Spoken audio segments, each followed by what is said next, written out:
Okay, we have the YouTube link that's posted.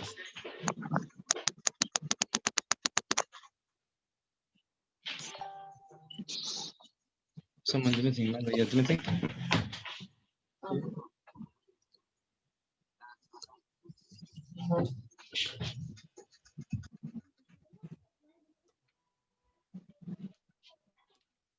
Rabbi, we're ready when you are. All right, very good. Very good. Okay. Good l'chaim, everyone. I couldn't, I want to be able to say l'chaim b'maisa as well. Due to the lack of good Wi-Fi, I couldn't verbring with you from the sukkah, which, by the way, brought me to the question if my sukkah is a kosher sukkah. A sukkah that doesn't have Wi-Fi, is it a kosher sukkah? If it's not teishvu ke'ein taduru, right?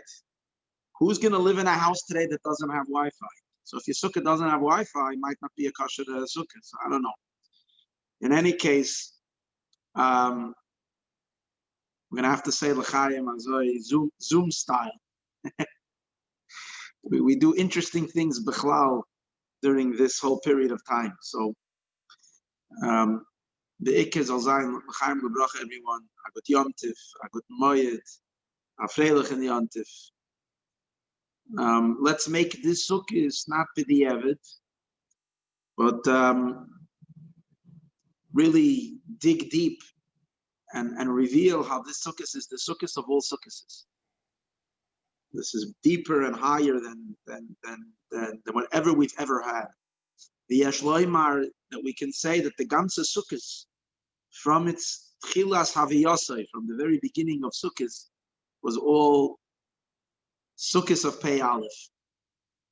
Sukkah in the time of this, what we might look at as a time, a period of madness, a period of utter bewilderment and confusion. Sukkot is supposed to be a Yom Tov is a time when a person has a real hispashtos, expansion, so on and so forth. I'm hearing that you're in a lockdown, and so are so many Yidden and Eretz Yisrael.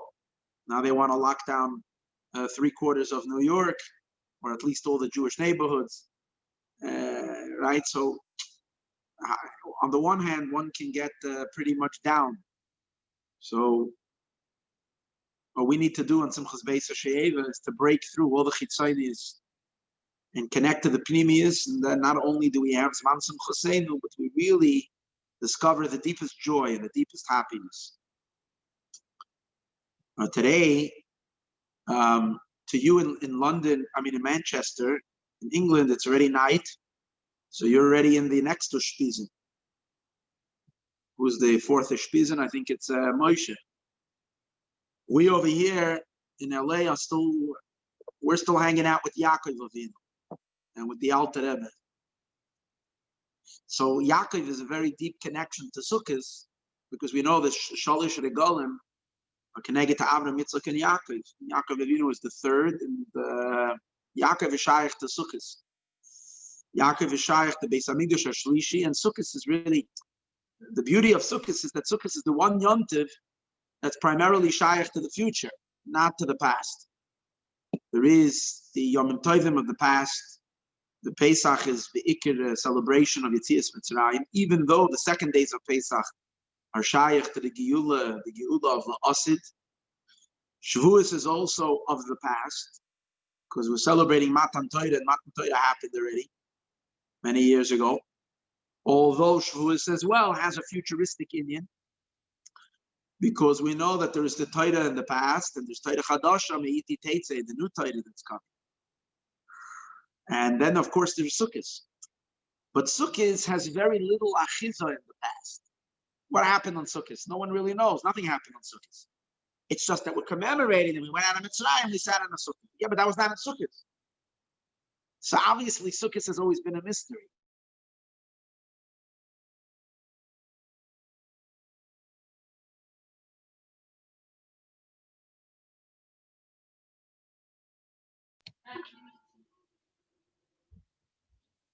Rabbi, you're muted.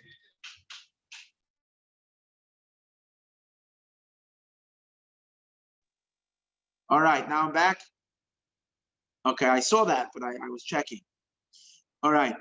So Sukkot is the whole Yom Tov is not related to something of the past. It's related to the future.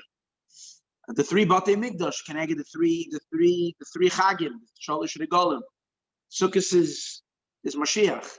So the whole Yom Tov, that's why you find, if you take a look at so many of the Haftarahs and Sukkot, it's all about, the first day was about the Muhammad of Gog Magog and how Sukkot is going to be celebrated in the future.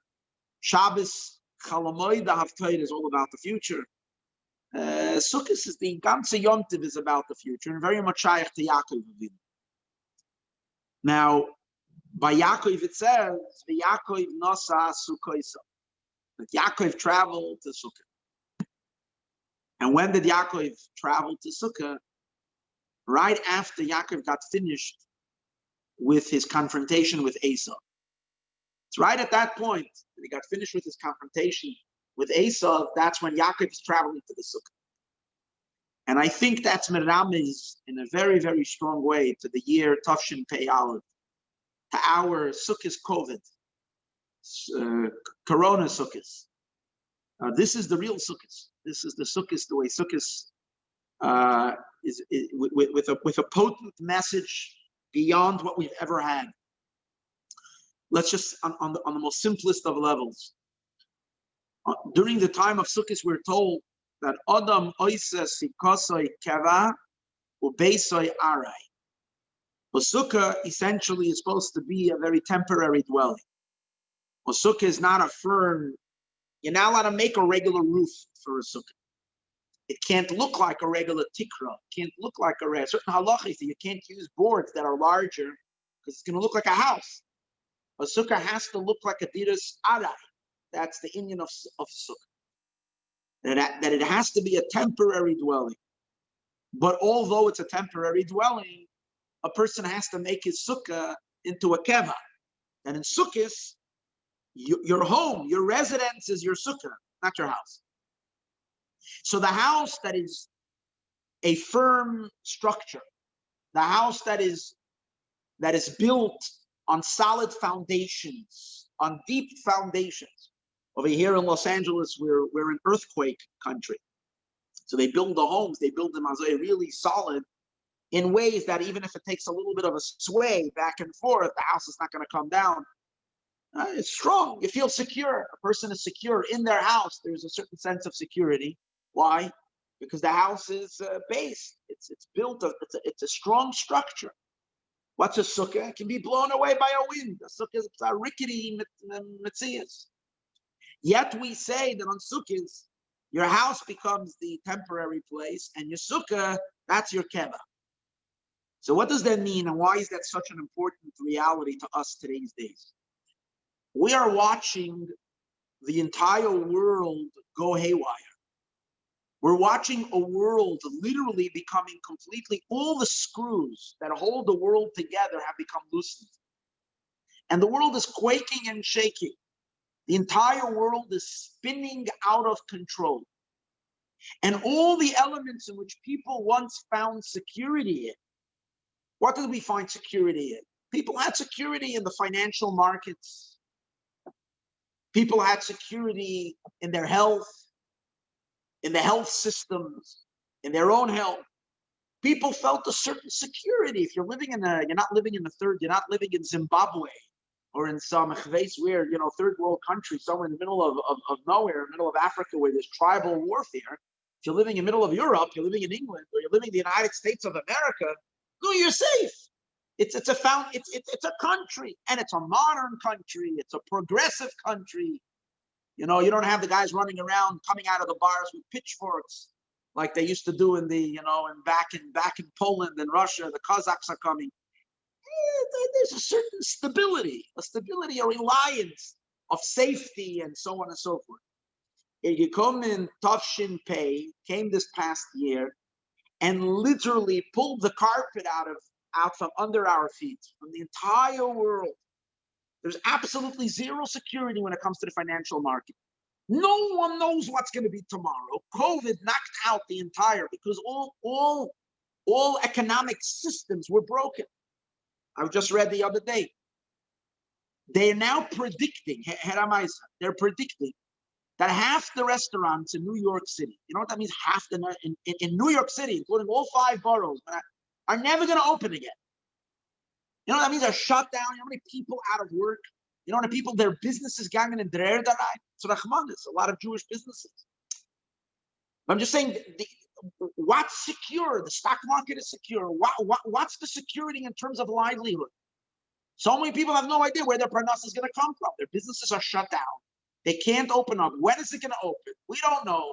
When is COVID going to end? What's going to happen?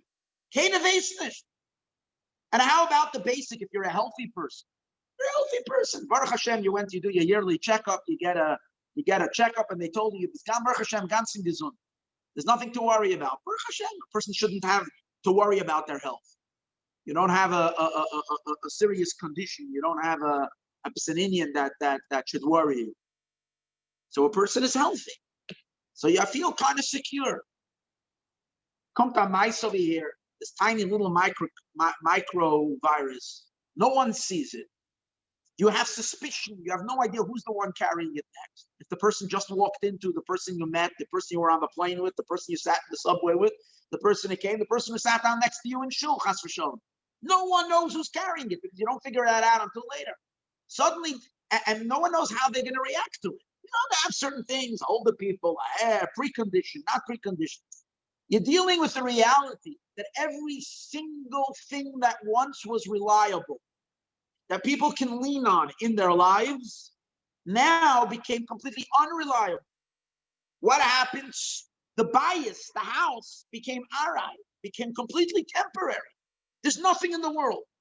The only single thing that's real now is your sukkah. What's the sukkah?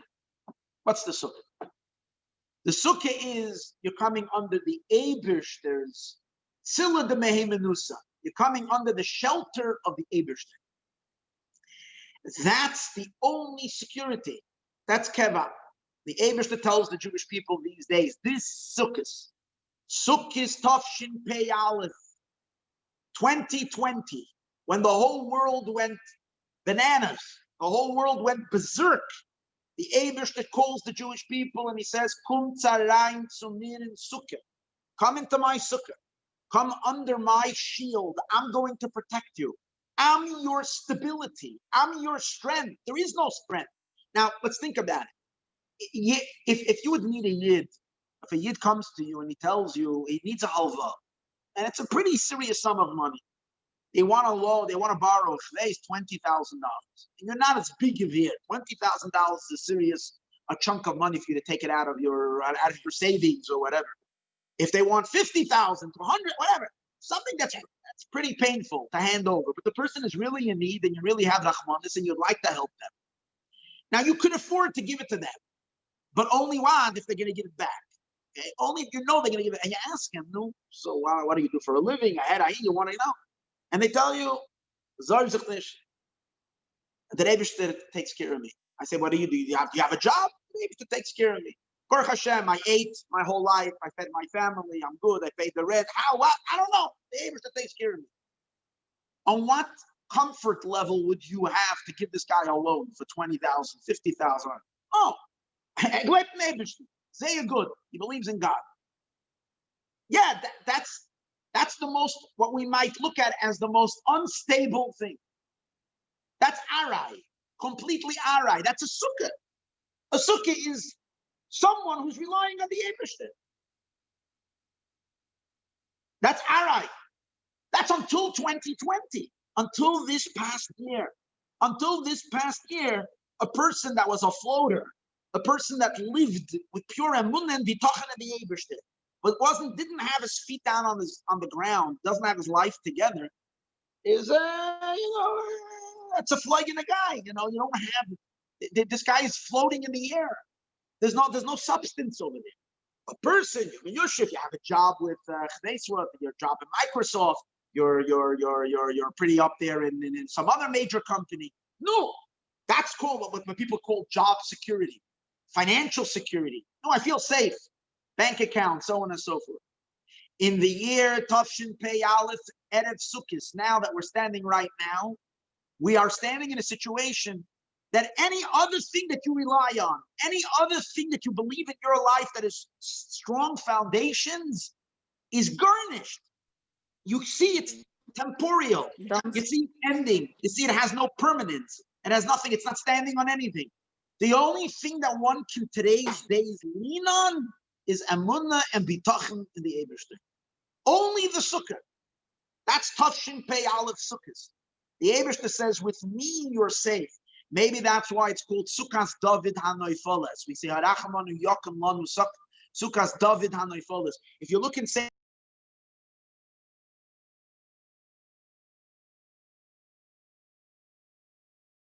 You muted again. Sorry, Rabbi, you muted again. Apologies. now you hear? Sukkah, yeah, Sukkahs David HaNoifoles, we were saying. Yeah, David HaMelech is Sukkahs David HaNoifoles. David HaMelech is the one person who keeps on expressing in Tehillim one thing, that the Hashem Sali, Hashem is my, I see Sali over there, Rabbi Munit L'chaim. Hashem is my rock, and Sudosi, Hashem is my power. The David Hashem Oiri, Hashem is my light, the Yishi. I have no other support but you. David HaMelech is, the Eibishter is his sukkah. That's who he leans on. His entire weight is only on the Eibishter. And that sukkah's David is Noifolis. Why is it Noifolis? Because not always, we live in a world where Oilamais Pipshitus, the world is Pashut, the world is concrete. Elokus, Bizchachus, godliness. Will God come through? Yeah, Ayid believes that the Eibishter will come through. No, but sometimes it doesn't look like it always. Sometimes it seems like the Eibishter hides. He's concealed. It doesn't seem like it's the most reliable source. That's called Sukkahs David HaNoifoles. But the real Inyan is that no, that Harachamanu Yokim Lanu, that Sukkahs David HaNoifoles, Yemoisa Mashiach means living in absoluteness, living in infinite security, leaning on a power that's permanent forever and ever and ever. That's only the permanence of the Eibishter. Bichlal, the transition that's happening right as Mashiach comes, which is happening right now, is the world's. This is a very important idea. The worlds that are hoivim v'nifsadim. That means that the reality of creation is that it's hoive v'nifsad. Zman, everything is subject to erosion. There is nothing that's really lasting and permanent and enduring forever and ever. So, but it says that that the worlds are hoive v'nifsadim, but yet the chibur that happens between Elokus, between Getlichkeit and the world, is that the world stops being hoive v'nifsad, and the world becomes permanent. But how does the world become permanent? The world becomes permanent when it relinquishes its own metzias, and the truth of the world is nizgala. What's the truth of the world? That the Eibishter is its kiyum and its chayos. Once the definition of the heaven says when Mashiach will come, there's going to be a Shemayim HaChadoshim. There's going to be a Oretz HaChadosh. There's going to be a new earth. But on the same time, we learn in Chassidus that the Eibishter is not going to be a different world. It's going to be Olam Hazeh HaGashmi. So how is it both true? How is it both Hashemayim HaChadoshim v'Oretz HaChadosha, and at the same time, it's the same heaven and the same earth? The answer is, what does the pasuk say? That the Shemayim, there's a different pasuk that speaks about how the heavens are going to erode and how the earth is going to erode. Shemayim, it's a lashon over there, nimluchu, they're going to get salted, which is the idea that they're going to erode and they're going to become ayin v'efes. So what's happening? Are the worlds going to disappear? They're not going to disappear. The answer is the sense that the world has as an independent entity, that it's relying on its own mitzias, that's going to fall apart. And that just happened in the last year. The world as we once knew it just 18 months ago, not 18 months ago, 12 months ago. What, 12 months ago? 9 months ago, 8 months ago. I know when COVID started in March. That old world that was once relying on its own strength, on its own abilities, completely melted, completely disintegrated. It's gone. It doesn't exist anymore. What's the kiyam ha'olam that's going to reveal itself is that the Eibishter is the Shamayim. The Eibishter is the Oretz. That's the pasuk. Hashamayim achadashim va'oretz achadasha asher ani oiseh. That the Eibishter is saying that I am making. That you will see that I am making it. That's why the period that we are going through right now. I mean, we try to make madness. We want to try to make sense of the situation. Like, how did this happen? How did a modern world? We're not living as a once upon a time. You know, we tell our children stories, so we talk about once upon a time in the days of the Cantonist. You know, they're grabbing children from the home. You have that old world when Jews were living under oppression and Golas.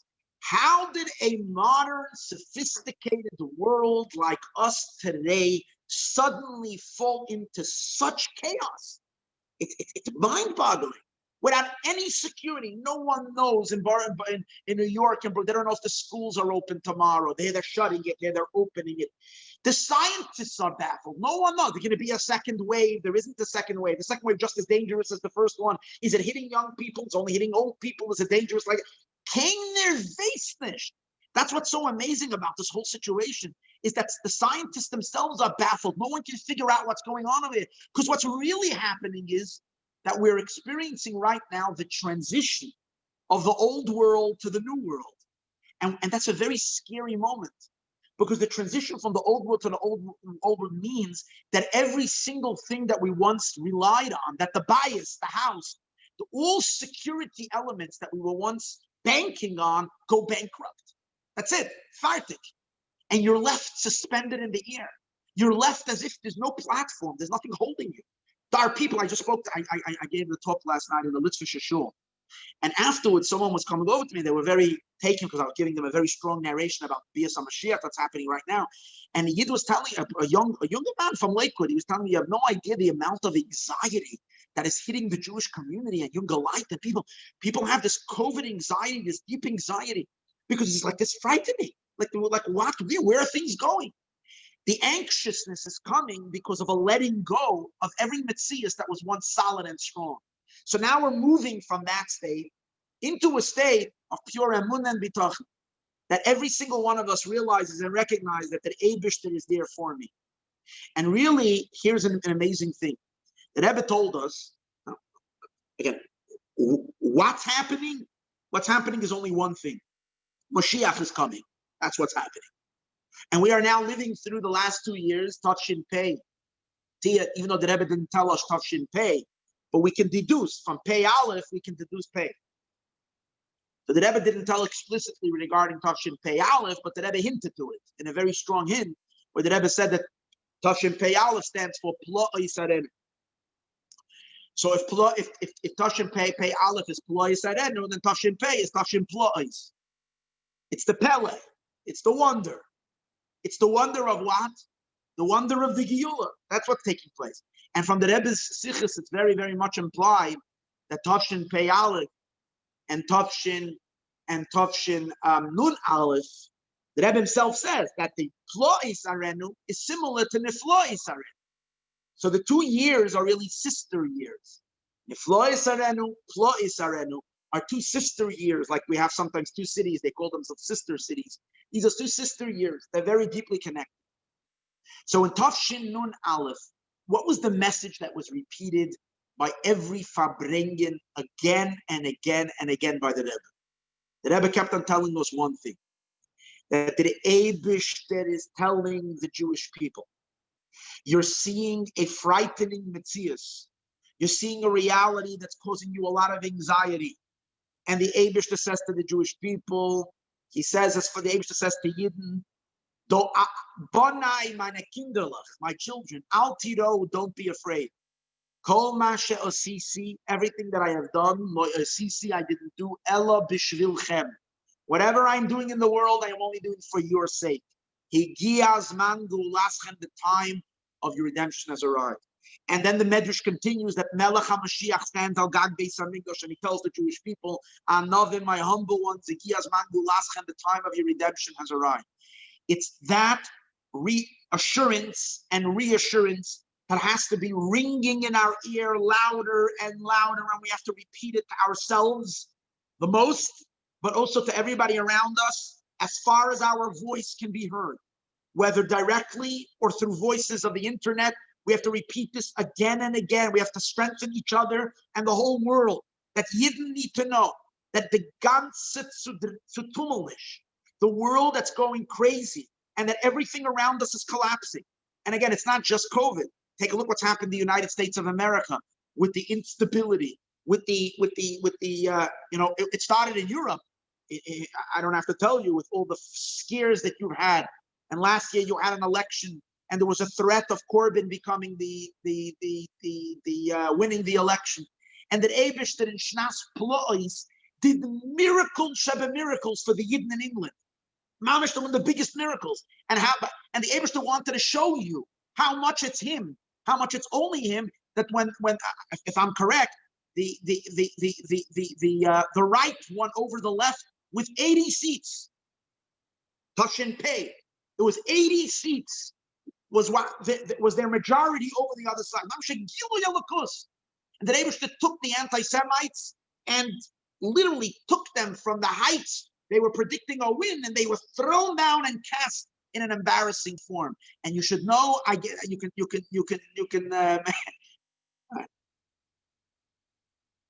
I hope the Eibishter will help, and we don't have to deal with an election in the United States of America. But no matter what it's going to look like before the election. And let me tell you, the sakana over here is very big, chas v'sholom, if it goes. And just like we had miracles in 2016, there's going to be incredible miracles over here in the United States of America. We're going to see an unbelievable election, even though it doesn't make any sense. That's the way the Eibishter is always playing it. He takes things to the other extreme, where it looks like all the Hamans in the world are celebrating. It's like the story of Purim, where Haman is already that Esther Hamalka invited him to the palace. He's thinking, he's like rising to the top, and suddenly Trach gets thrown down to the thing. The Klippists that think they're going to win now, forget about it. It's not happening. Kedusha is going to be yad of holiness. It's going to be al yoina. It's going to be big miracles. But what are we seeing over here? The year is Tafshin Pei Aleph, which is a sister year of Tafshin Nun Aleph. And at this time is when the Rebbe told us, then, assurance that whatever is happening, don't be afraid. The Eibishter says, I have your back. In a sukkah, the Eibishter says to every single one of us, Chassidus actually says that in a sukkah is like a hug. Hashem is hugging us in the sukkah. What does a hug mean? I'm holding you, I don't let you fall. I'm holding you by my acharayim. I'm holding you on your back. Hashem says to each and every one of us, I am holding on to you tightly. It's so important that we take 5 minutes during Sukkot and we let this message sink into ourselves, not when you're necessarily with other people, when you can deeply know that we are going through times that should bring anxiety. The Rosh Hashanah that Rebbe mentions, B'Negeya this year, the Rebbe calls it Ploi Sarenu, but the Rebbe says the word is really Af. Af means wrath. Af means anxiety. Af means tension.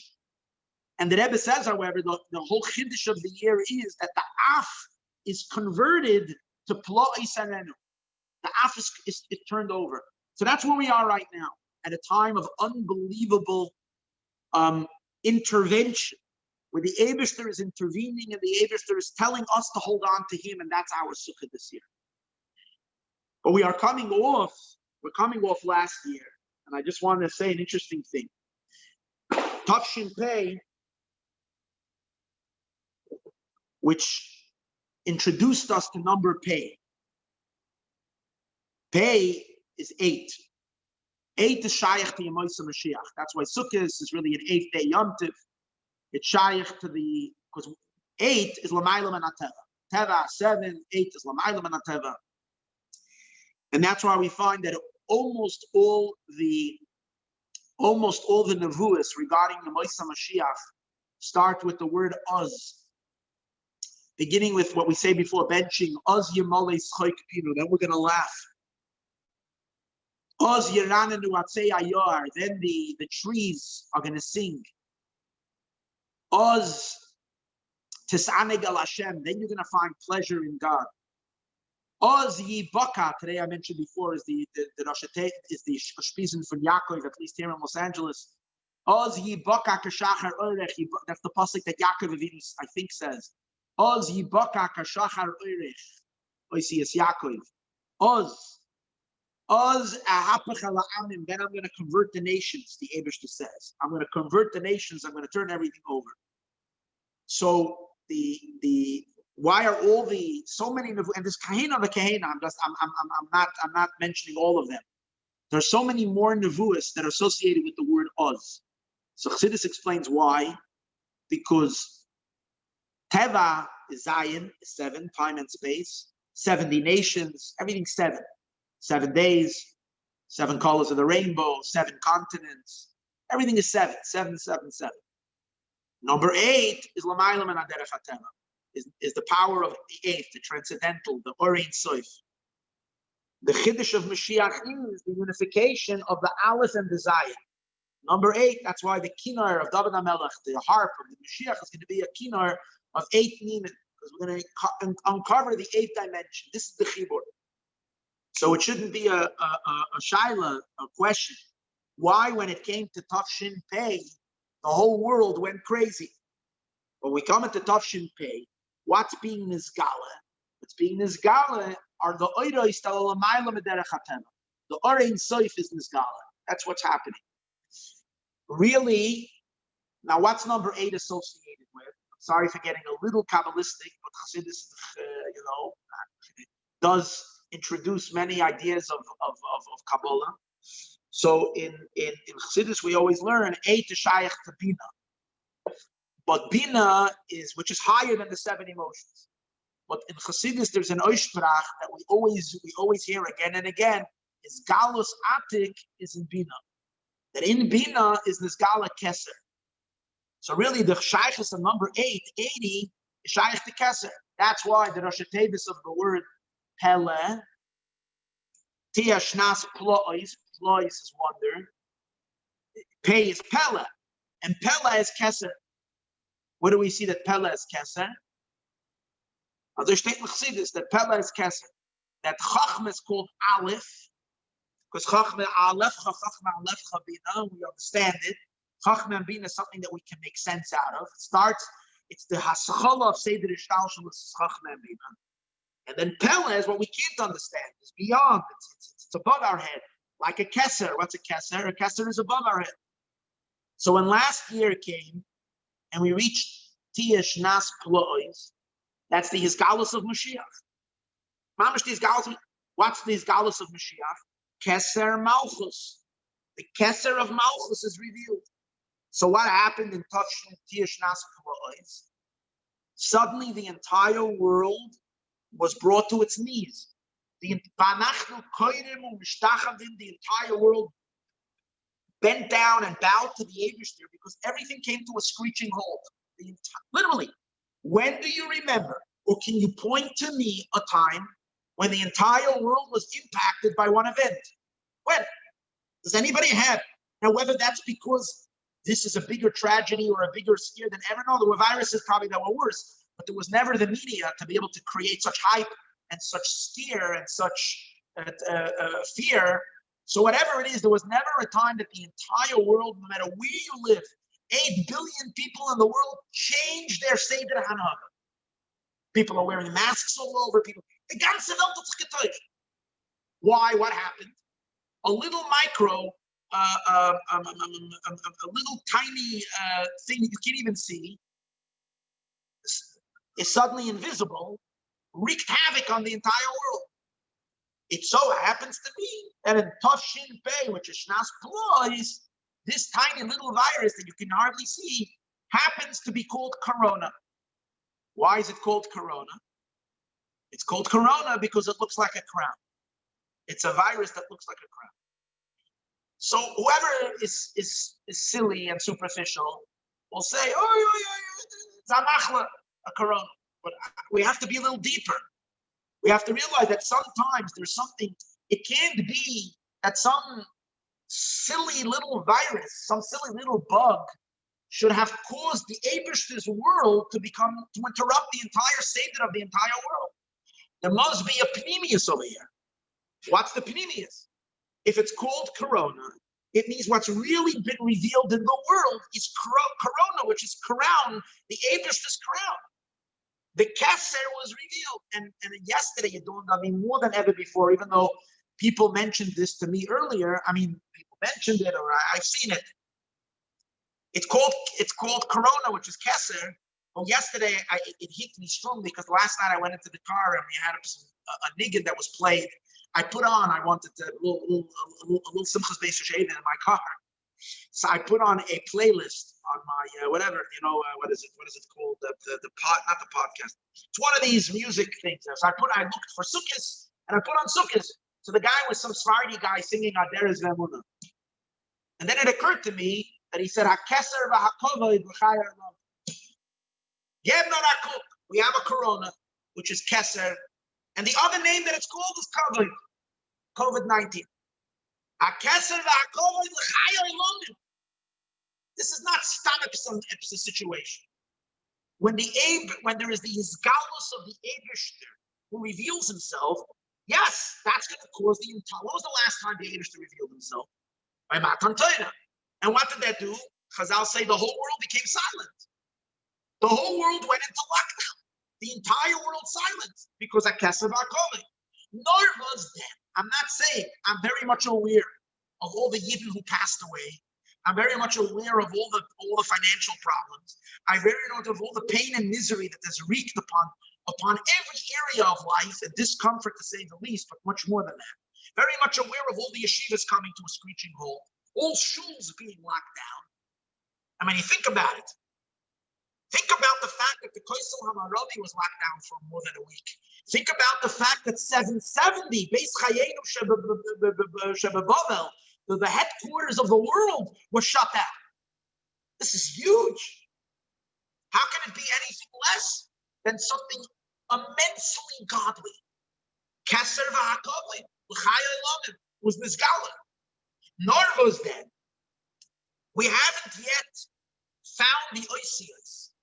We haven't yet fully absorbed it to allow the Pneumius for it to reveal itself. So we're still experiencing an element of Klippa that's involved in it.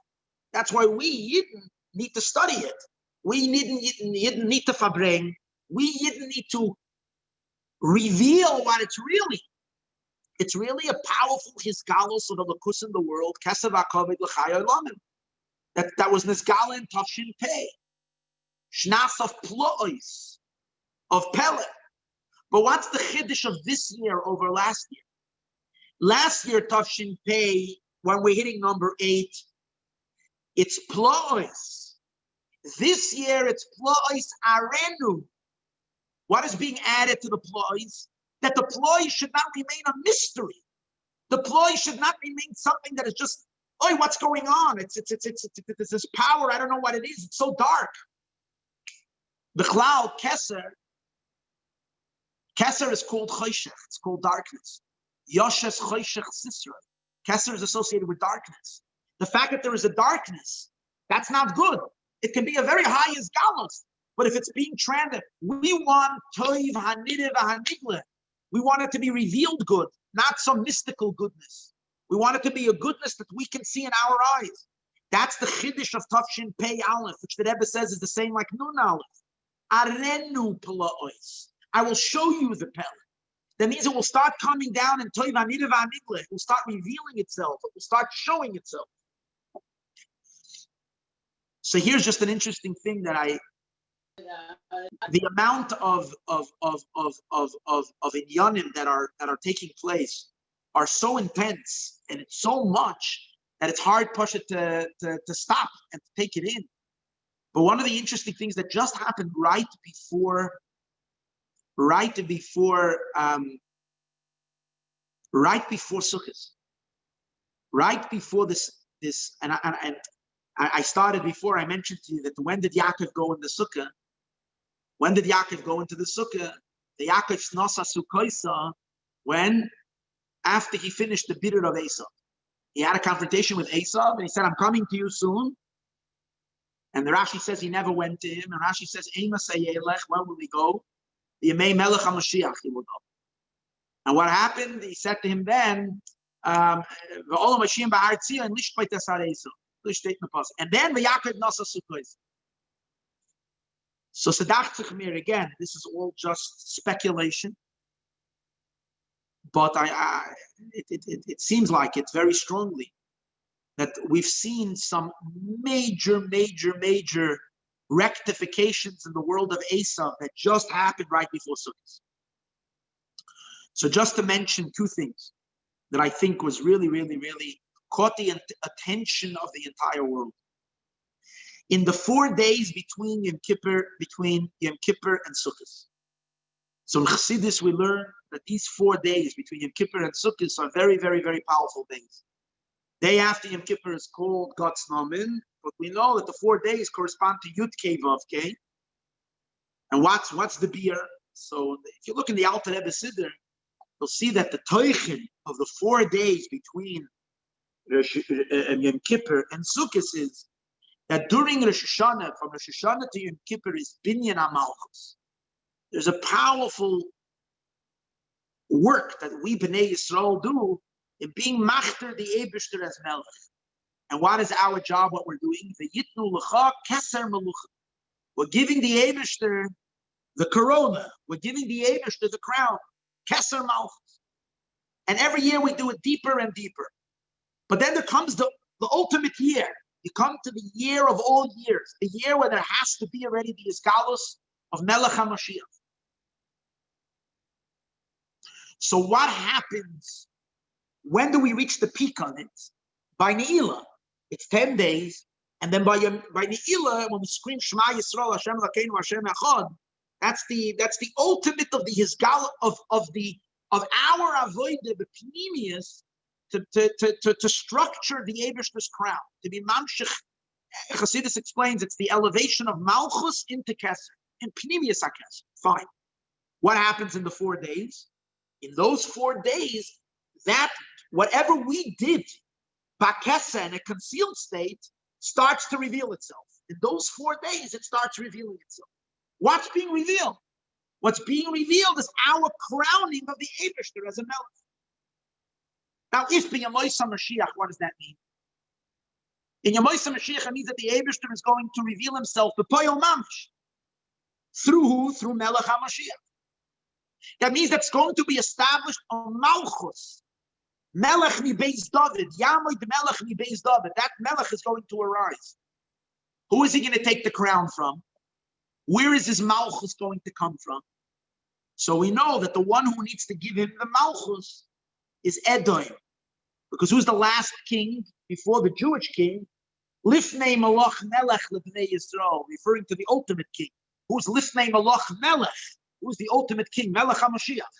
So who is Lifnei Malach Melech? Malchei Edom. Esav's Melucha. And that's why Rabbeinu Bechaya brings B'Shem HaMedrash. It's actually, I looked it up in the Medrash, you see it, I think, in the end of Pashas Vayishlach. Why is Esav called Chazir? Sha'asid lahachzir atara lebaleho. He's going to return the Malchus to its owner. So what happened in the 4 days between Yom Kippur and Sukkot in the United States of America? The leader of Malchus Edom. Two events that I think were astounding and very telling. Number one, there was a debate between the president and the old vice president. And for the first time, the entire United States and the entire world watched in horror. Literally watched in horror. It was the biggest bizayon hamalchus you've ever seen. It was literally despicable. It was worse. It was worse than the Knesset. That's like if you can get worse than that. The way they called each other names and the way, okay, it was. So basically, as pasnished, no matter what, no matter how politically diverse you are, it's simply not befitting to call the president a clown. It's not befitting to tell the president to be quiet using the other words, using the other way of saying be quiet, like he said. It just you don't do that to. It's just like the Rebbe would always say, der Benkel. It's the position that you don't embarrass. You have a certain. Some people will argue it was the president himself. He was acting childish. He kept interrupting. Okay, so he embarrassed himself too. But the fact that it was such a bizoyan for the Malchus of Edom, that was number one. The second thing that happened was the President of the United States, Erev Sukkot, announced that he came down with COVID. So your Prime Minister Johnson had schon Yoitze given last year. And now our President of the United States came down with COVID. So in CNN, they had a headline saying as follows, that the United States government, the government of the United States was never under such a threat. I didn't read the article, and I don't know exactly why. I should have gone back and read it. I didn't read it, but the idea is that the Malchus of Edom was destroyed both bepnimius and bechitzonius. Bepnimius is the kavod Malchus, that's the pnimius of it, was destroyed by the debate. The physical element of it was destroyed when the Melech of Edom, his health is in jeopardy. Now I'm going to take a moment right now and wish Donald J. Trump and Fred a refuah shalema, because to my Mashiach Tzidkenu standing, it feels very strongly that he's a person that is needed for the good of Bnei Yisrael. So I'm wishing him and his Rebbetzin a refuah shalema. But mitzat sheni, we Yidden only have one melech. Ein lanu melech ela oton. That's the Eibishter, and the Eibishter's malchus is going to be niskala through Melech HaMashiach. Soif koi soif. This malchus has to collapse, and this malchus has to be built. And what does Rashi say? When he gave it to malchus of Edom, what does Rashi say? And why was Yoda Yechezes ba'akev Esau? Why was his hand holding? She'ein. It's a simon. I don't know if Rashi says it or the Medrash says it. I don't remember. Maybe Rashi even in Chumash. That it's a simon, that this one is not going to end his malchus before the malchus of Yaakov is going to come and take it away from him. Because he's not going to get a chance to complete his kingship until Yaakov is going to take it away from him. So now you have, it's astounding that this is taking place between Yom Kippur and Sukkot.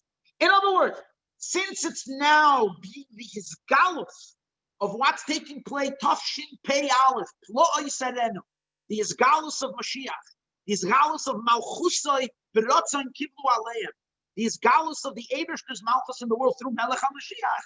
Melech of Edom has a fall. I mean, that's what it looks to me. Now, if I can add, actually the pasuk it says, Hashem Malach Tagei La'aretz. No, Hashem Malach Geius Lavish is the pasuk. Hashem Malach Geius Lavish. The Eibishter dresses himself in Geus, the Eibishter's Malchus. What does it continue? Af tikoin tevel bal timoit. As this is taking place, as the transition of Malchus Edom to Malchus Yisrael, to Malchus Beis David is taking place, the world is in limbo. It's a situation where it looks like Chas v'sholem, it's possible for tevel to be timoit. It looks like the world is going to collapse. Tevel, Timoit, will fall apart. What does the pasuk say? Af tikoin tevel, bal Timoit. It will fall. What word does it use? Af. Af is payoff. When does the Eibishter af tikoin tevel, bal Timoit? When it looks like the whole world is crumbling and falling. Afti is in shnas pei aleph. Is tikoin tevel, bal Timoit. Why? Because Hashem Malach gave this lavish, the Eibishter's Malchus is being revealed. Let's take this back 3 days before the beginning of the year, before Rosh Hashanah. 3 days before Rosh Hashanah. Tuesday, Yom Gimel Deslichas. It is known, the Friedrich Rebbe writes, that Yom Gimel Deslichas was always a special day by the Rabbeim. But they did not reveal why it's a special day. And the Rabbeim said Chassidus on the 3rd day of Slichas. It started with the Alter Rebbe saying Chassidus to the Middle Rebbe. And so, or for the Tzemach Tzedek, I don't remember. And then the Tzemach Tzedek said Chassidus privately. No, the Alter Rebbe said to the Middle Rebbe. And then the Tzemach Tzedek said privately Chassidus to the Rebbe Marash. And the Marash said Chassidus to the Rebbe Rashab, and the Rebbe Rashab called the Frierdiker Rebbe and told him Chassidus, and told him you should not reveal until the time will come. So till Tafshin Gimel, during the darkest moments of the Holocaust, the Frierdiker Rebbe did not reveal ever that this is a special day. But in Tafshin Gimel, the Frierdiker Rebbe revealed that Gimel Slichus and Chayel. He says it's a secret.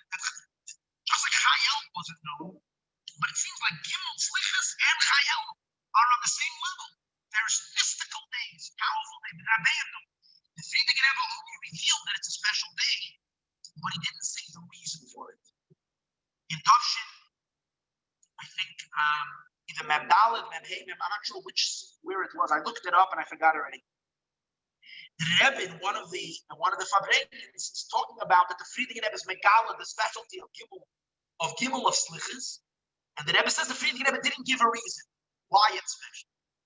But the Rebbe says it's something we cannot learn first day. We cannot learn first day. We can understand on our own what's so special. And the Rebbe says, the Rebbe is passionate. Here's something. This thing is making me go crazy.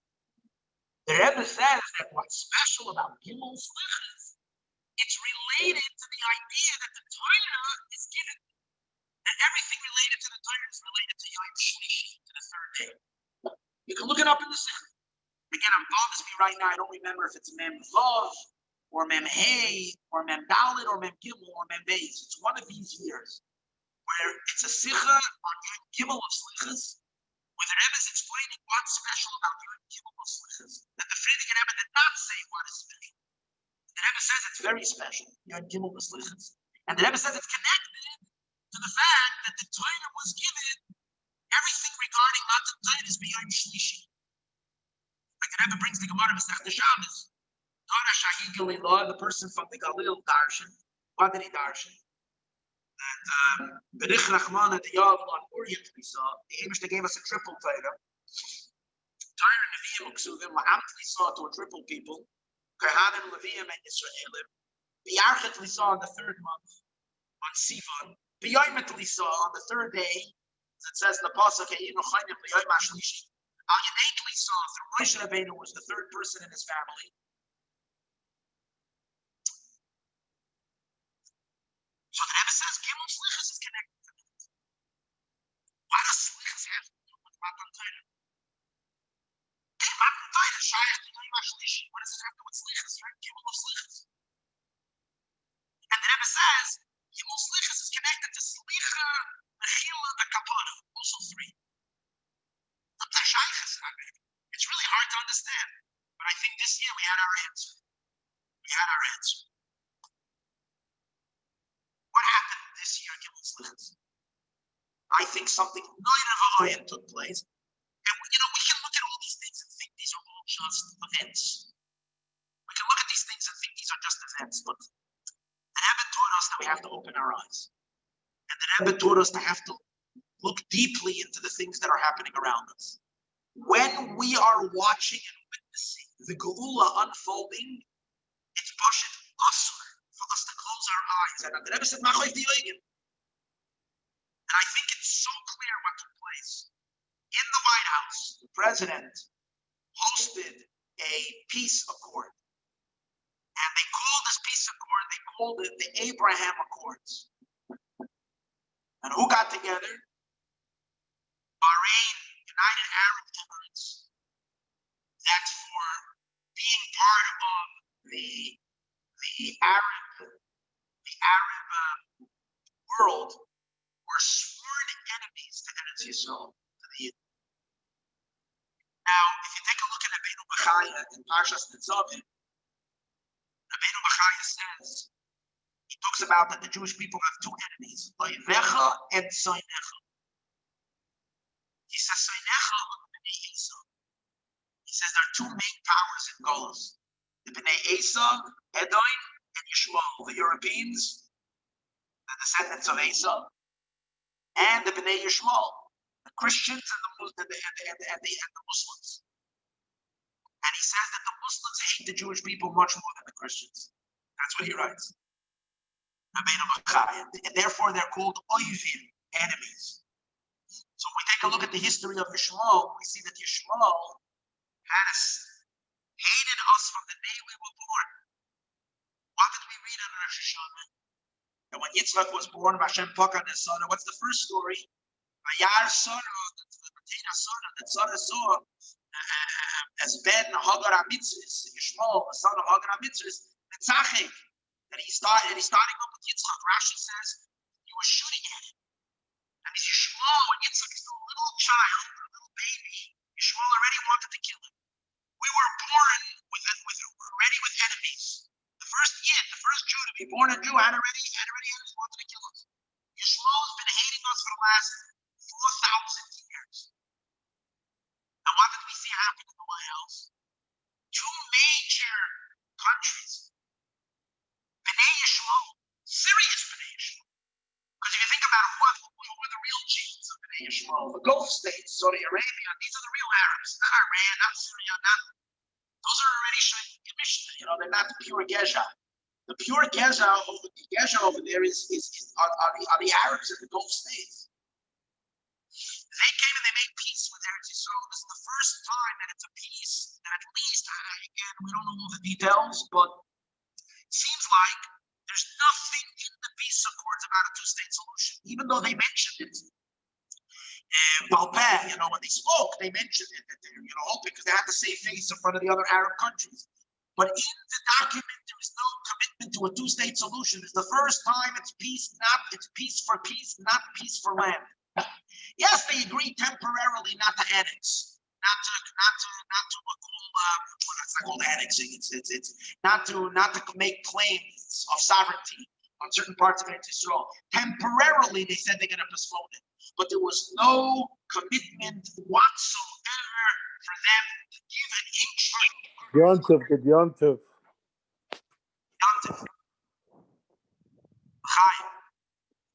So there wasn't even a resemblance of what was going on till now. Till now, it was mandatory. I mean, till the concessions were, every single talks were always based on concessions. Now it was because they feel a deep respect for the Jewish people. They say, the Bahrainians, the United Emirates, they need Israel for their security. They need Israel for their economy. They need Yidden. So they came along and they wanted to make peace. And they signed an agreement. And it's so amazing how there was this amazing rush. And it should be done very quickly. It happened before Rosh Hashanah. Very interesting. Who brokered this peace accord? The one that brokered the peace accord was the United States government. It was the president. It was Jared Kushner or whatever. Now, think about it. Who is the president of the United States? This is the leader of Edom. And as I mentioned in many Shiurim of mine in the past, there's no reason not to believe that this person is but it seems very, very much, it looks very much like a reincarnation of Esav himself. As it says that Esav is going to do tshuva b'achnas hayom. It says Yishmael is going to do tshuva and Esav is going to do tshuva. He looks like Esav, he acts like Esav. He's a redhead like Esav, he's impulsive like Esav. He has all the tools that exhibit that Esav. In this amazing situation, you have an Yisrael, and you have Esav, and you have Yishmael, all sitting down on the White House lawn, signing a peace accord, and they call it the Abraham Accord. And what's really amazing is, and why do we have to talk about this?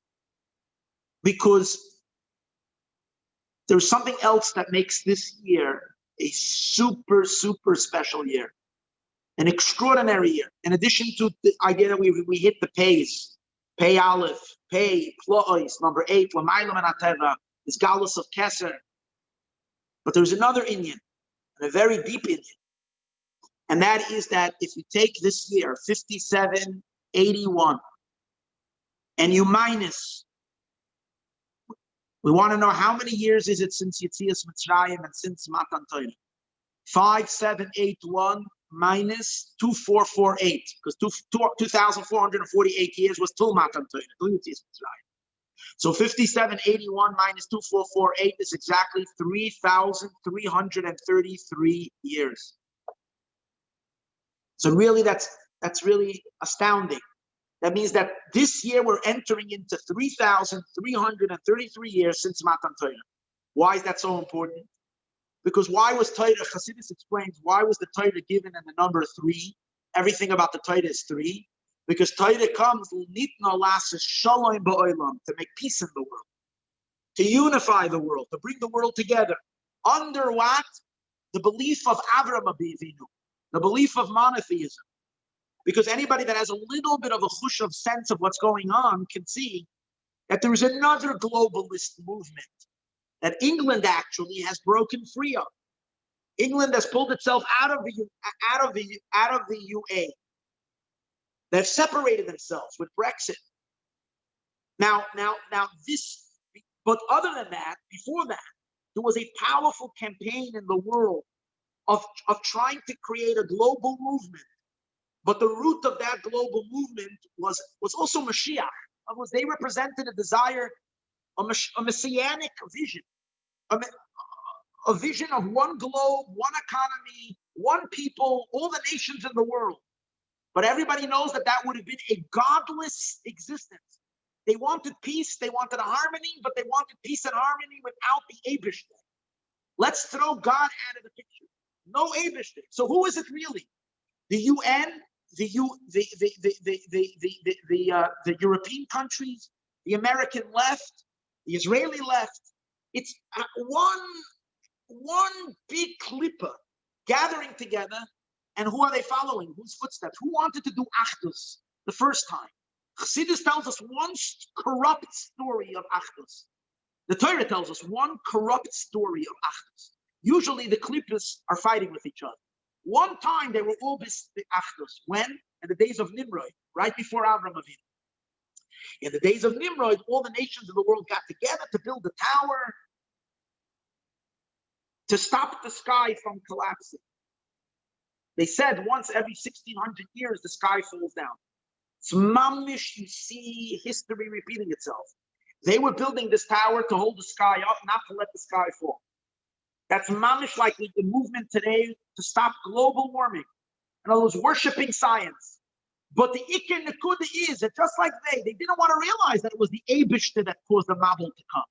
They wanted to deny God completely and claim unity. But a unity in which they don't have to think about the Eibishter.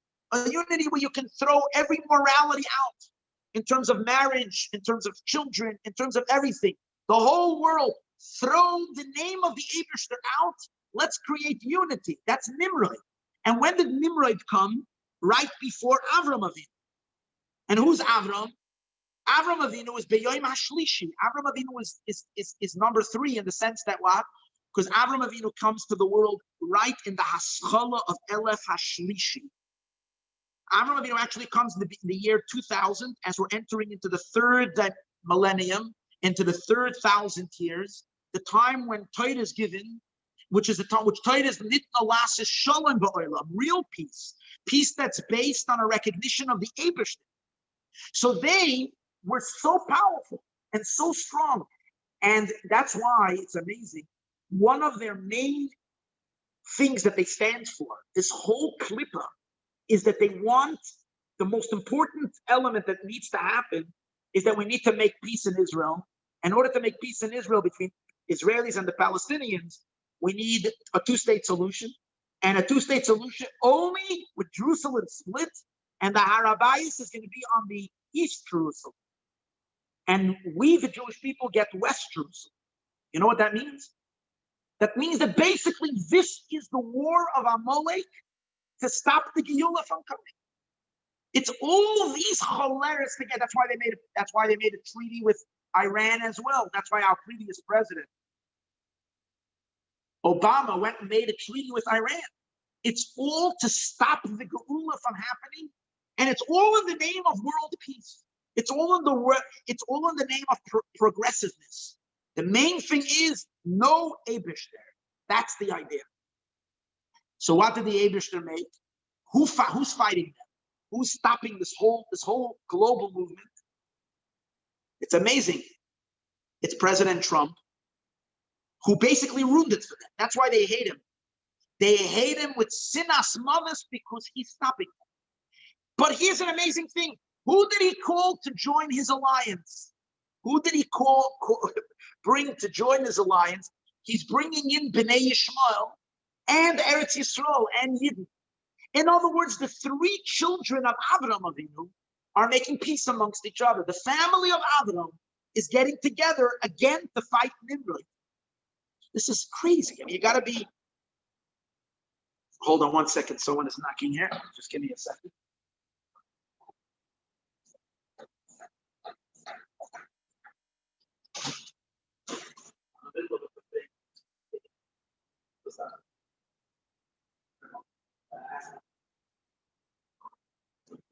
I think the key is... Nimrod is coming to protest.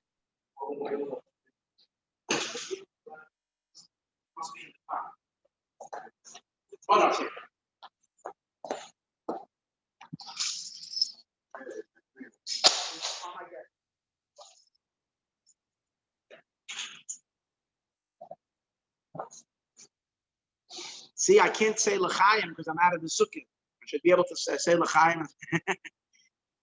but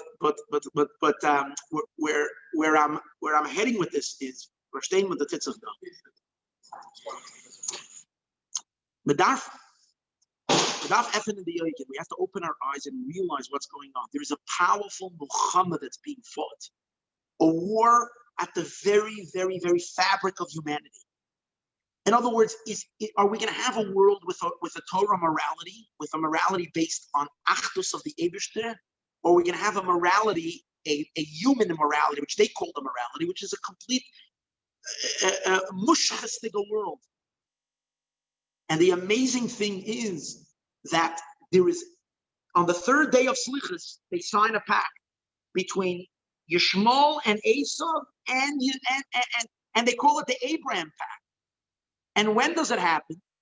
At the conclusion of 3,333 years since Matan Torah. That means that the Torah is here in the world, last is Shalom Ba'olam through the power of three. When the Torah completes its mission in this world to harmonize, to bring together the East and the West, but this time a Shalom Amiti, not a fake Shalom. And if you take a look when Netanyahu spoke, what did Netanyahu say? He quoted one pasuk. What was the pasuk that he quoted? He quoted the pasuk Hashem oiz li'amo yitain in his speech on the White House. Hashem oiz li'amo yitain, Hashem yivarech es amoi basholi. Which pasuk is that? What does that pasuk mean? That pasuk is speaking about Matan Torah. That Matan Torah is called oiz. Torah is called oiz. Why is it called oiz? Because it has strength to overpower all the klippas. It has strength to overpower all evil. Hashem Yevarech es Amoi, to bless his people by showing with peace. So that's the pasuk that he quotes after 3,333 years of Torah in the world. Torah is making peace in the world. It's bringing the Bnei Yishmael, it's bringing the Bnei Esau together. And you know what's an amazing thing? All these so-called peace activists from the greater world were grinding their teeth because they could not condemn the president for making peace. They have to admit it's a good thing. But they were so unhappy that Israel managed to make peace with Arab countries without the Palestinians. It got them so angry. Why? Because this is not the peace that they want. They want the Fedish, a different peace. They want a peace that's based on not on the Abraham. And therefore they want to force Eretz Yisrael to back off from the Harabayas. They want to force us to give Chas v'Shalom the Makam HaMikdash, which is the Geula HaShlishis and the everything to the Palestinians. Hoya Loitia. It's amazing. And what happened? But here, watch this. Right before this signing took place, the president was sitting with Netanyahu in the Oval Office, and it's also filmed. the president took out a key, and he handed the key to Netanyahu, and he said, "This key is the key. We call it," he says, on behalf of myself and the first lady. Okay, I am now giving you the key to the White House. I'm giving you the key to our country and the key to our hearts. And then he concluded these words: "It's a very big day. It's a very big day." Now think about that. In halacha, there is a geder of mesiras hamafteach. When you give over a mafteach for something, you're giving over ownership. When you're renting a house, you give over the mafteach. There is a certain chalois geder of kinyan when you give over a mafteach. When he's taking Edom, he's passing the power of the whole world. He's taking the key to the United States, which really means the key to the entire world. Now you realize whatever he's doing down here is just a reflection of what is happening up there in this Ayin Sun and Malala. He's handing it over to the Jews. Basically, he's saying, "You finished your work already. You guys finished already. You need to take them out to Spartak. Here's the key." Now, Netanyahu obviously has to give this key over to Melech HaMashiach. And that's why he said it's a very big day. So it's like ending all the Pirurim of Esav are over. Esav and Yishmael on the Shuvah Getan. They're already Messiached with, they're already Achdus with Yaakov. And what happens? All Erev Rosh Hashanah. So immediately after that, what happens? When Yaakov meets Esav, and he says, "I'm going to come to you one day." And he says each one separated. Yaakov goes one way and Esav went the other way. But after the confrontation, Yaakov goes to Sukkot. Yaakov came to Eretz Sukkot. That's what I was saying earlier, that this Sukkot is such a special Sukkot. Because when we're holding mamish at the end of time, when it's already after the Tikkun of Esav, one of the other things that happened over here that's going to decide the future of the morality of the entire world.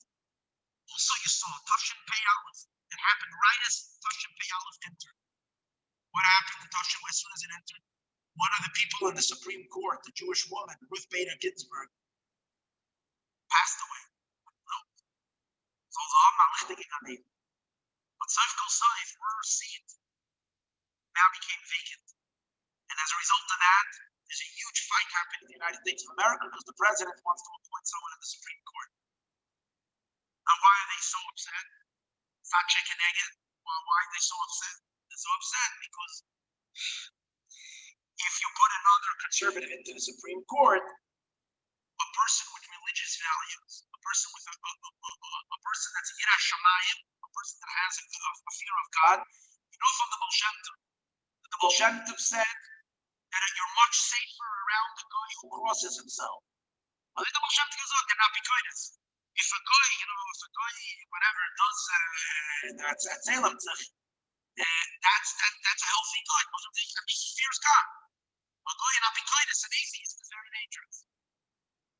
So when the president is appointed, and he chose a woman who was a woman of deep religious morals. She's now what happens is basically to change the entire court, swing it towards the right. That means that the most powerful nation in the world is being drawn towards Chukei and Mishpatei HaTorah, a God-conscious society. The way America goes, the world follows. Lishpoint explains in Tanya means to give guidance. This is all direction. Moshiach's kingdom is giving guidance. There's already a Peter and Esav. This happens right at Shoshana by night. As soon as we come to Tashin Pei Aleph, it's so hafla and power to watch the war of Melech HaMoshiach. That Mashiach is being Natseach. Mashiach is being victorious. He's winning the battle. He's advancing. Now, obviously, the biggest battle is going to be fought now in the election in the United States. It's hopefully, obviously, it's a little frightening to watch how this is going to go down. But I think very, very big thing. Let's hope it doesn't start going to them. Let's hope that before Simchas already will have this Galus of Melech HaMashiach that happened already now. reason I mentioned Simchas because in Simchas it says in the Biyutim of Simchas it says Boy Yovoi Tzemach on Simchas is going to reveal himself Tzemach. So I want to conclude just with one last Nakuda that I think is very exciting. So we spoke about the year Toshin Pei. And Pei is the introduction of the Oiros Makifim, of Keser, of Soiv Koalman, of the Oreit Soif that's introduced into the world, Pele, Oz, Altsgut. And I spoke about Pei Aleph, and Pei Aleph is Arenu Plots, and we can actually see the plots, which really is a contradiction. If it's plots, which means it's so high and it's so lofty, how can we see it? How can we see it and how can we absorb it if it's so high? We just said it we said it in Hallel. We say, Beis Hashem, Niflas Be'einenu. When it's Niflas Be'einenu, when it's Be'einenu. So it's the same contradiction like the Rebbe speaks about on the words Basukais Teshu. So the Rebbe asks the question, if it's Sukkah means for a Makiv, how can you be Teshu? Teshu means Bis Yashmas. Teshu means to come down. How can it be both Sukkah and Teshu? How can Or Makiv and Or Pneumian unify? Once you're taking it Bis Yashmas, it's no more believable. How does it remain Sukkah and at the same time Bis Yashmas? How can you have this chibur of Oreit Zod? How can you have Pei Aleph? It's the same question. How can you have the Pele? How can you have the Corona coming down Beis Yashmas, not in the way that it was? You may have the Corona last year that caused whatever. Choshech, it's dark. But how can it be in a way that it's lichting? That we see the good in it. We see only the light. We see only the beracha. How do you converge these two things? The answer that Rebbe explains in all these Maimonim is the koyach to be mechaber, gevul, and belikvul is through the hisgalus of the one who's beyond the gevul and beyond belikvul. And that's Atzmos himself. Chassidus, the Rebbe's Torah, if you have to find in the Rebbe, you have to find the Nekuda in the Rebbe's Torah more than any other Nekuda, I think, is the Nekuda of Atzmos. The Rebbe's, everything is Atzmos, everything is Etzem. The Rebbe's, all the Yonah of the Rebbe is the chibur of the Koiches Makifim and the Koiches Pneumian that they should unify. How? Through the Gilui of what is higher than both. And that's the Gilui of the Etzem. Okay. The Gilui of the Etzem, again, this is so exciting. The Gilui of the Etzem is Shayach to number 9. 7 is Teva, Mamala Kalal. 8 is Lamayla Menateva, Soiv Kalal. And what's the chibur of 8 and 7? How do you connect Teva and Lamayla Menateva? The Isgalus of number 9. And what's that? 9 is Atzmos. That's why we know that 9 is the number of emes, truth. Truth is 9. How do we see that? The gematria, misper of emes is 9. Mem and sof is 4 and 4, 40 and 400. So when you break it down to the numbers, misper 4 and 4, out 9. That's why we also know that the 9, any way you times number 9, you'll get back to 9. 1 times 9 is 9. 2 times 9 is 18. 8 plus 1 is 9. 3 times 9 is 27. 7 and 2 is 9. 4 times 9 is 36. 3 and 6, 9. 9, you'll always come back to 9 because 9 is emes. Emes betchila, emes besoif is 9. So 9 is the koyach of Atzmos. That's why we know that the Geula Shalema, the Geula of Moshiach, the previous Geula was with the number 8. That's why the Geula of Mitzrayim came through the letter P. The Geula Asida is going to be through the letter Tzadik. What's the letter like? In what sense? Tzemach Tzomachti is the Geula. The Geula is going to be Tzemach Tzomachti, the number Tzadik. The Rebbe says that's why Moshe Rabbeinu was how old? Moshe Rabbeinu was 80 by the Geula. And the Rebbe says this Geula is Shaykh to number 9. So the Rebbe was koching and touching on Aleph was when the Rebbe was beginning to say the Kapitel Yud Aleph Nisan of Kapitel Tzadik. And the Rebbe then was talking all about Tzemach Tzanachti and Tzmicha. That's why you had the Giluyim of the Rebbe. It's amazing. The Giluyim of the Rebbe, She'in Koloyim, happened in Yud Aleph in the way that the Rebbe was Mekala and Yodim, that was like and there was Nigla, and there's we're waiting for Chayzer and Nigla, but we're holding Mamish and Tzemach Tzanachti is very, very powerful. But why? Number 9 is Emes. So take a look at an amazing thing. We just entered now Shnas Pei Aleph. What's Pei Aleph? Pei Aleph is higher than Beis. Pei Aleph is the beginning of entering into the 10 years, into the decade of the Tzaddiks. We're just going into Tzaddik. Think about it. We are going into, from Pei Aleph to Tzaddik, 10 years going into Tzaddik. So we're going into the domain of Tzemach Tzanachti. The MS of the Eibishter is going to be revealed to the world. The Chibur of Pei and in order to make Klois Arenu, that we should be able to take the Pella, which is transcendental life, Arenu, that we should be able to see it and make it part of us, is through the power of Tzaddik. Tzemach Tzanachti. Now, take a look at an amazing thing. It's connected to what I said before, that this year is 3, 3, 3, 3, 3, all the threes. Because what's 9? What's the power of number 9? Chazaka in 3. 3 times 3 is 9. So the power of 9 is really the power of 3, b'chazaka. 3 times 3. And that's why the Rebbe, who's all about koyach of atzmus, megala atzmus, the Rebbe is the 9th one since the Baal Shem Tov. And we know that the Rebbe's day, we have Eitu Shpizin. Shmini Atzeres is the Friedige Rebbe. And the Rebbe's day is Simchas Torah. Boy Yovoi Tzemach. The 9th. Now we're entering into the 9th. Now, interesting. When we talk about the nuns, so some people call it the nuns. Others that are maybe not so,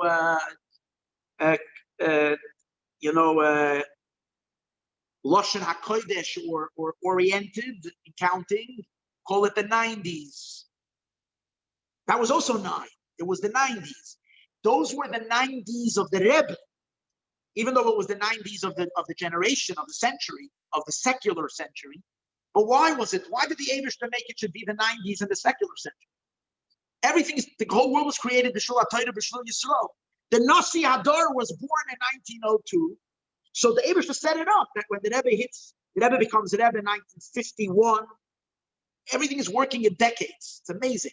When the Rebbe hits the 90s, when the world goes into the 90s, and the Rebbe hits the 90s, that's when you have the beginning of the Isgalus of Mashiach. Tzemach Tzanachti. Unbelievable. But the Rebbe's prati is the 90s. Now it's becoming the world's 90s because we're going into 5781, which 5781 is into the 90, into the tzaddik, into tzemach tzamach. Now, there's another nekudah. Pei Aleph is 9 times 9. So it's emes la'amitai. 9 is emes. 81 is 9 times 9. Now, watch an interesting thing. What do we do? One of the mitzvahs we do on Sukkot is we take a lulav and an esrog. And we shake the lulav in all directions. And what's the chiddush I spoke about this, the chiddush of the sukkah this year. What's the chiddush of the lulav and the esrog this year? So Machanga found yesterday, literally during davening, when you shake the lulav and the esrog, how many nanuyim do you do with the lulav? How many nanuyim do we do every day with the lulav? It's interesting. We do once when we bench lulav in the morning. So that, and how many times? We do to all 6 directions 3 times. So 6 times 3 is 18. So that's once, 1 time 18. Then we do again by hoidu. Then we do again by anna, and again by hoidu. So we do 5 times 18.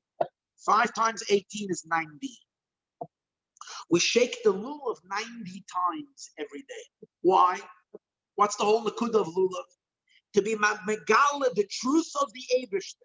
Emes havaya le'olam. Right before we start shaking in hollow, one of the last words we say, Emes Havaya, 9. Emes is 9. Emes Havaya le'olam into the world. So we do it 90 times. That's why Chazal tell us, Chazal say, B'schus sholosh rishayin, we're zeichet the 3 rishayins. Chazal say, the schus of 3 things that are called rishayin, 3 mitzvahs that are called rishayin, we merit 3 rishayins. The schus of Pesach, we merit to be victorious over Amalek. The schus of Sukkot, we merit to have the Beis Hamikdash. And the schus of Lekachtem Lochem B'Yom HaRishon, shaking the lulav, we merit Shmoi Shel Mashiach, the name of Mashiach. And the Marsha says, what's the connection of lulav to Shmoi Shel Mashiach? Listen to this. So the Marsha says, because lulav is usmachtem. You have to be, the lulav brings simcha. And Mashiach's name is Menachem. Mashiach wird uns alle freilich machen. So through lulav, we're zoichet to Menachem Shemoi Shel Mashiach. But could be based on what I was just saying. Again, it's my own thought. So, but it makes, we shake the lulav how many times? 90 nanuyim. 90 nanuyim every day with the lulav. What's Shemoi Shel Mashiach? Gematria Menachem. Semach Tzomachti. Tzadik, that's the power of the Giyul. With the lulav, which is all about being Megala Achtus of the Eibishter in all directions. The unity of the Eibishter. Emes Havaya Li'olam. The Emes of the Eibishter into the world through the 90 nanuyim, through the lulav. So what did the Rebbe do when the Rebbe hit his 90th year? Sadly, the Rebbe had a stroke 2 months before he turned 90. But on Sukkot before that, on the first day of Sukkot, what did the Rebbe do? The Rebbe stood on his feet the entire day for hours. And the Rebbe, on the first day Sukkot, handed his lulav to every single person to make a bracha. And the Rebbe looked at everybody. Says, the Rebbe only did it that year. It never happened before. He used to hand his lulav, but this is the Rebbe himself stood there. What are we zoichet through? But when did the Rebbe do it? When the Rebbe went into Shnas HaTzadik. Semach Tzomachti. So it's really, really astounding that this year, when we're taking the lulav and we're entering into the last 10, this decade that we're going into is the Shnas HaTzadiks of the Rebbe, and we're taking a look, not the Shnas HaTzadik of the Rebbe, Shnas HaTzadik of the entire world. We're entering in, we went from the page into the tzaddiks. We can expect unbelievable things to happen. The koyach of Atzmos is fully revealed. It's unbelievable. It's such an incredible sukkah this year. And yet, we're sitting and we're in lockdown and we don't have the regular Simchas Beis Hashoeva, and we're not. That's only because, right before the light, and the darkness is the light itself. It's just that because it's blinding us, it's so bright because it's blinding us that we're still squinting, and therefore we feel so oppressed. But really, what's going on is the full hisgalus of Melech HaMashiach already. That's the real pnimius of what's happening. So l'chaim l'bracha. It shouldn't just be Teiralach, and it shouldn't only be Vertalach, but it should already be Nisgala, that this is the ganze emes. And there were Mahalchen dort mamish. We shouldn't have to wait even another moment. We should just see Beinayim Gashmi already. All these inyanim materializing. Legamra, here lamata masar etzvachim. L'chaim l'bracha.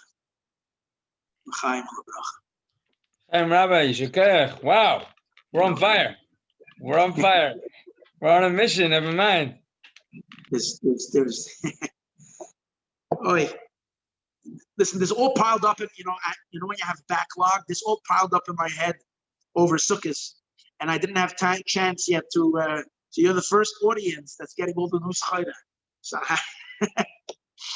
I have to unload. Yeah.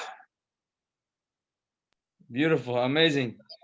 So bring Mashiach now. Someone's asking questions here. You take the Yeah. questions? No. What's the shaila? Someone's asking, what's the bechein? The bechein is when dav zayin gor freilach. That's the bechein. We need to be very, very besimcha. Samachta b'chagecha this sukkah to be on a whole new level. And we need to know that the emes is being galus. And emes means that your truth is, we should stop pretending. We have to be true people. The true people is that what are we be'etzem? We're be'etzem chasidim. We're be'etzem yidden. We're be'etzem love the Eibishter. We be'etzem love each other. We be'etzem, and this year is the year of his galus of etzem, of our own emes. It's a special Mesinas Koyach to be ourselves, who we really are. For the truest truth of our being to commonly date Gilui. That's the Indian of Tzaddik. The emes makes its way to the surface.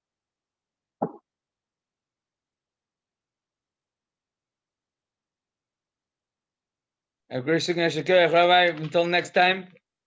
Very soon. Thank you very much for joining us, for uplifting us. Thank you. So sein a lot of Atzlacha there in Manchester, and alle zusammen, wenn wir tanzen über die ganze Welt, momentarily. Very good.